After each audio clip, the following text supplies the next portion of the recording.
Le petit musico d'Alphonse. Les cloches de la basilique Sainte-Clotilde sonnaient tout juste les 14 heures quand une voiture de couleur gris métallisé et aux vitres teintées s'arrêta devant le 31 rue de Bellechasse.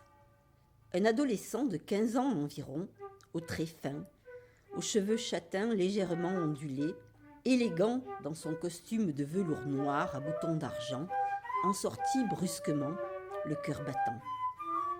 Ce matin-là, le jeune garçon, Nano, comme le surnommaient affectueusement ses sœurs, avait reçu par mail quelques mots surprenants de son professeur de piano au Conservatoire de Paris. « Alphonse, l'écrivain flûtiste, voudrait te voir vers 14 heures. Il enverra une voiture te chercher. Sois prêt et emmène ta dernière composition. » Nano s'était alors écrié à haute voix. « Alphonse veut me voir, mais comment sait-il que j'existe ? Que d'émotions et d'instants de plénitude je lui dois. » Oui, Nano était un grand lecteur. Ses plus beaux souvenirs d'enfance étaient remplis par des heures et des journées entières à lire. Et même, depuis qu'il était entré au conservatoire et qu'il devait travailler son piano tous les jours pendant 4 heures au moins, il avait pris l'habitude de poser un livre sur le pupitre et de faire ses gammes tout en lisant. Car Czerny n'était pas plus amusant que Jules Verne ou Alexandre Dumas, mais l'auteur du Petit Chose tenait une place bien particulière. Ce n'était pas au piano que Nano lisait ses livres, mais plutôt couché par terre, à plat ventre, le menton dans les mains. Ce jeudi-là, il allait enfin pouvoir rencontrer Alphonse, l'écrivain flûtiste, qu'il admirait depuis son plus jeune âge. Il sonna à la porte de l'immeuble. C'est Alphonse lui-même qui vint lui ouvrir. Il introduisit Nano dans son cabinet de travail et s'assit dans un grand fauteuil face aux fenêtres qui donnaient sur le jardin en laissant apparaître des arbres, surtout des acacias dont on devinait les fleurs et leurs parfums si fins et délicieux en cet après-midi de mai. À droite, un piano Erard à queue, plaqué de palissandre de Rio, surchargé de partitions, s'écrasait sur ses 3 pattes. À gauche, sur une commode Régence, en marqueterie de bois de rose et bois de violette, coiffée d'un marbre rouge des Flandres, était couchée une flûte traversière en argent. Par les fenêtres, un rayon de soleil aigu éclairait le piano, tandis que le fauteuil d'Alphonse restait plongé dans l'ombre. Au bout d'une longue minute, considérant le jeune garçon debout qui troublait sa méditation, Alphonse demanda d'une voix brève et peu amène. « Vous désirez ? Mais c'est vous qui... Comment ? Vous faites erreur ?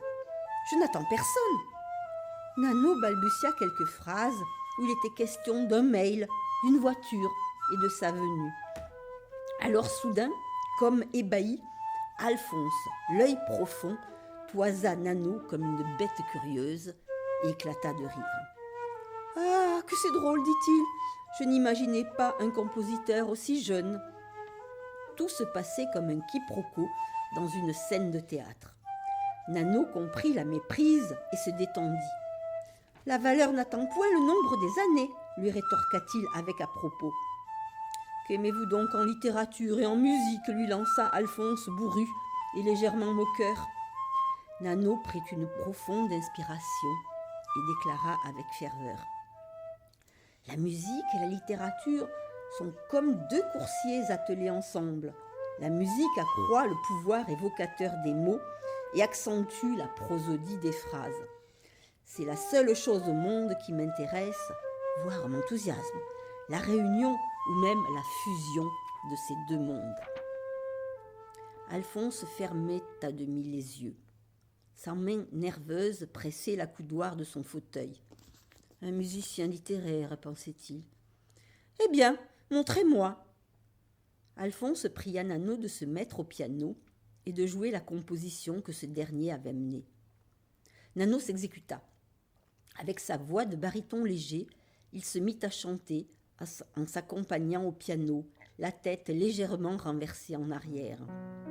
C'était une mélodie minimaliste, éthérée, en suspens, qui dénotait une nature de musicien délicat et original. Tout était dans la modération, dans un équilibre fragile entre harmonie et mélodie.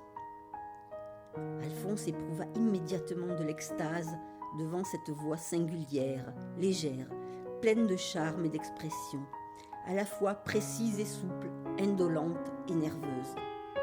Ses lèvres entr'ouvertes semblaient boire la musique de ce génie précoce. Nano se leva, fit une drôle de courbette raide et expliqua « J'ai mis en musique ce poème de Verlaine qui immortalise l'instant où la nuit tombe et où tout s'immobilise, à part quelques reflets dans l'eau. » Nano s'interrompit, car Alphonse restait plongé dans une rêverie tranquille, où il se voyait dans un marais glissant lentement sur une barque au milieu des saules et des joncs, avec, au loin, sur la berge, quelques maisons. Sans un mot, Alphonse se leva. Il prit sa flûte, se cala derrière la partition et commença à lire la mélodie en silence. Puis il fit un signe de tête à Nano. Alors, le son de la flûte s'enroula autour des accords arpégés du piano, comme pour percer le registre du secret, de l'intime, de l'émotion furtive. Dans un duo parfait, Alphonse et Nano exprimaient le même sentiment de repos intérieur, un même ravissement tranquille, en goûtant ensemble un instant présent si fugace. Cette minute de volupté fut comme un déclic, car à partir de ce jour-là, Nano, pour les intimes, Reynaldo, de son vrai nom, devint un familier du 31 rue de Bellechasse. Alphonse l'adorait. Les portes de sa maison lui étaient toujours ouvertes, comme pour un ami de toujours. Il lui écrivait souvent « Mon petit musico, venez jouer ma chère musique préférée. Grâce à vous, je resterai à tout jamais un marchand de bonheur. »